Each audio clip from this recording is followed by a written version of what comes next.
প্রায় 2 কিলোমিটার সড়কের মাঝামাঝি এলাকায় অবস্থিত একটি কালভার্ট দীর্ঘদিন ধরে ভেঙে পড়ে রয়েছে। কালভার্টের দুই পাশ সহ সংযুক্ত সড়ক ভেঙে বড় বড় গর্তের সৃষ্টি হয়েছে।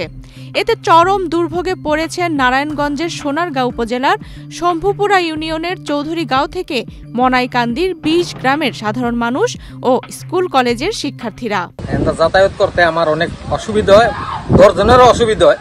এটা ভাঙ্গিয়া গেছে প্রায় 2 বছর এরকম ভাবে চলতেছে। একবার লাগাইছে, আবার হেরম হয়েছে, আবার মনে করেন পাশ দিয়ে করছে, আবার এটা কবে ছুটতে যায় কেউ কইতে পারে না। এরকম বাজে কেমনে চলবো? এটা যদি আপনারা কোম্পানি থেকে জানবো, যে কোনো ইয়ার থেকে যদি আমার যে দূরে বুঝি আর কি, আমার জ্ঞানে যে দূরে কয়, এটা যদি ঠিক করে দিতেন ভালো করে 10 জনে চললে আরাম পাইতো।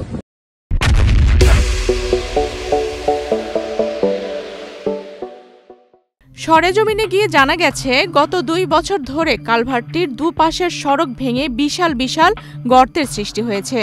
ফলে সড়কটি এখন এতটাই শুরু হয়ে গেছে যে স্বাভাবিক যানবাহন চলাচলে মারাত্মক বিঘ্ন ঘটছে। বিশেষ করে ব্যাটারি চালিত অটোরিকশা, নসিমন, করিমন ও সিএনজি চলাচলে প্রতিনিয়ত সমস্যার সৃষ্টি হচ্ছে। প্রতিদিন এই সড়ক দিয়ে হাজারো মানুষ চলাচল করেন। সড়কটি সংকুচিত হয়ে যাওয়ায় যানবাহনের চাপ বাড়ছে এবং প্রায়ই যানজটের সৃষ্টি হচ্ছে।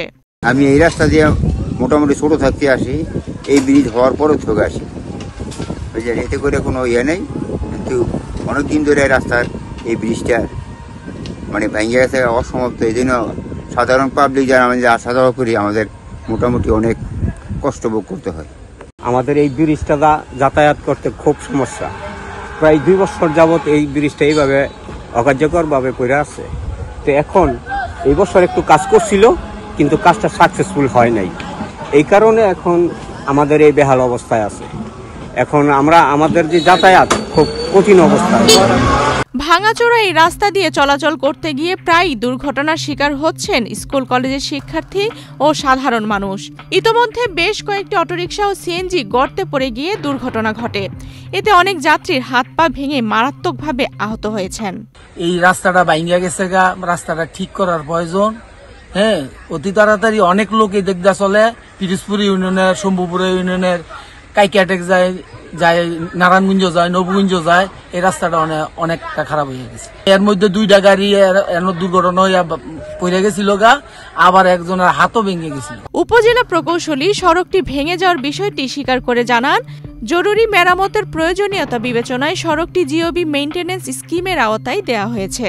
তিনি আশ্বাস দিয়ে বলেন, বরাদ্দ পাওয়া মাত্রই দ্রুত মেরামতের কাজ শুরু করা হবে। চৌধুরীগাঁও থেকে মনাইকান্দি এই গ্রামের মাঝখান্দি যে সড়কের, এই সড়কে যে একটা কালভার্টের কথা বলেছেন, কালভার্টটা আসলে অনেক পুরাতন। আমরা এই কালভার্টের কয়েকটা অংশ সামনে পিছনে ভেঙে গেছে। আমরা এবার জিওবি মেইনটেনেন্স থেকে এটা আমরা জরুরি মেরামত করার জন্য আমরা দিয়েছি স্কিমে। আর আমরা 18টা স্কিম দিয়েছি এই সোনারগাঁও পুরা উপজেলায় যে ব্রিজ প্রজেক্টে। এই প্রজেক্টেও আমরা দিয়েছি যাতে করে এই পুরাতন স্ট্রাকচারটা ভেঙে নতুন করে আমরা একটা ব্রিজ করতে পারি। এই জন্যই আমরা এই প্রকল্প আকারে আমরা এটা প্রস্তাব পাঠিয়েছি সদর দপ্তরে। আশা করি সদর দপ্তর থেকে আমরা এই প্রস্তাবটি পাশ হলে আমরা তখন যথাযথ নিয়মে আমরা কাজ করতে পারবো ইনশাআল্লাহ। ভাঙা কালভার্টটি এখন এলাকাবাসীর কাছে বিষ ফোঁড়ায় পরিণত হয়েছে। তবুও দীর্ঘদিন ধরে বেহাল সড়কে জীবনের ঝুঁকি নিয়েই চলাচল করছেন সবাই। একাধিক দুর্ঘটনায় আহত হয়েছেন বহু শিক্ষার্থী ও যাত্রী। প্রশাসনের পক্ষ থেকে দ্রুত সংস্কারের আশ্বাস মিললেও কার্যকর কোনো উদ্যোগ এখনও দৃশ্যমান নয়। আফসানা রিপা, বাংলাদেশ প্রতিদিন।